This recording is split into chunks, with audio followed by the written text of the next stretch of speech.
এবার মক্কাতে যখন 40 বছর পূর্ণ হওয়ার পরে মক্কার একটা উঁচু জায়গায় দাঁড়াইয়া হাবিবে কিবরিয়া বলছিল, আজকের পর থেকে বলো লা ইলাহা ইল্লাল্লাহ মুহাম্মাদুর রাসূলুল্লাহ সাল্লাল্লাহু আলাইহি ওয়াসাল্লাম।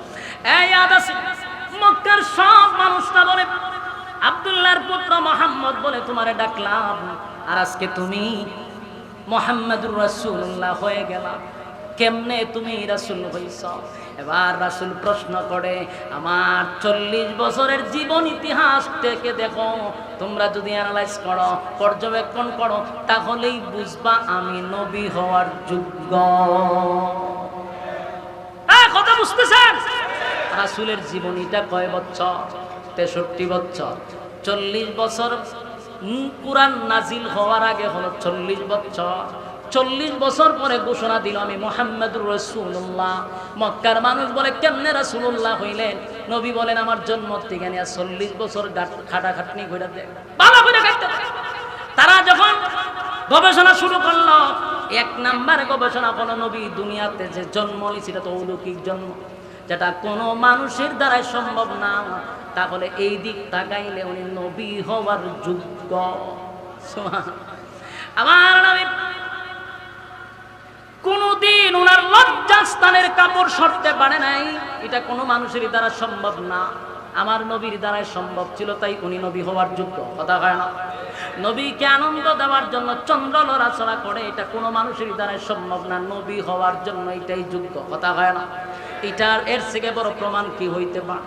একে একে 40 বছর যখন তারা অ্যানালাইজ করে দেখলো যে কথা তো সত্য, উনি নবী হওয়ার যোগ্য। কিন্তু এর পরেও নবী হওয়ার যোগ্য জানার পরেও অনেক মানুষ সেদিন নবীর হাতে কালেমা পড়ে নাই। কথা ঘন্টি আশিকের রাসূল 40টা বছর আমার নবীরে সবাই ভালোবাসত, উপাধি দিছে রে আল আমিন। কারণ 40 বছরে আদেশ নাই, নিষেধ নাই, সুদের বিরুদ্ধে বয়ান নাই, ঘুষের বিরুদ্ধে বয়ান নাই, পর্দা নাই, কোনো ওয়াজ নসিহত করে নাই, কেউ শত্রুও নাই। যেই মাত্র 40 বছর পূর্ণ হলো, আল্লাহর নবী বলেন লা ইলাহা ইল্লাল্লাহ, নেই কোনো মাবুদ আল্লাহ ছাড়া।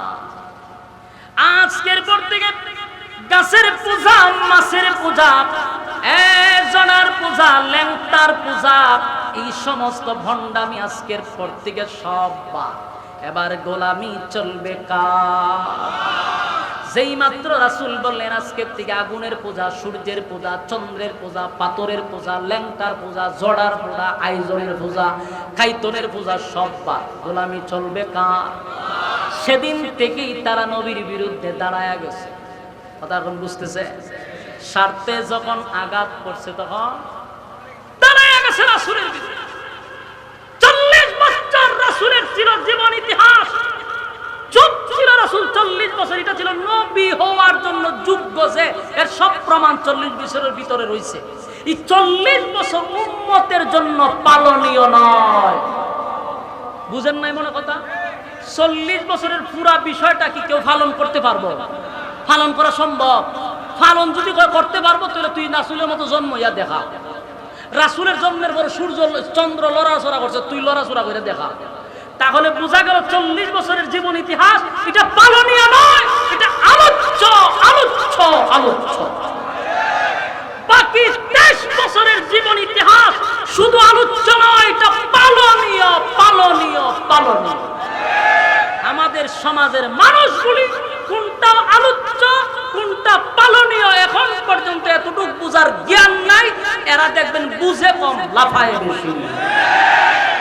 বেটা আমারে তুই ক 40 বছরের জীবন ইতিহাস লাফা, এটা তো রাসূল নবী হওয়ার যতগুলা কোয়ালিটি মানে ইয়েগুলা দরকার, যতগুলা মানে সার্টিফিকেট দরকার, সবগুলো তুই 40 বছরের ভিতরে। বেঈমানরা যেন নবী হয়েছেন কেমন বলে 40 বছর গাইটা দেখ আমি কেমন নবী হয়েছি।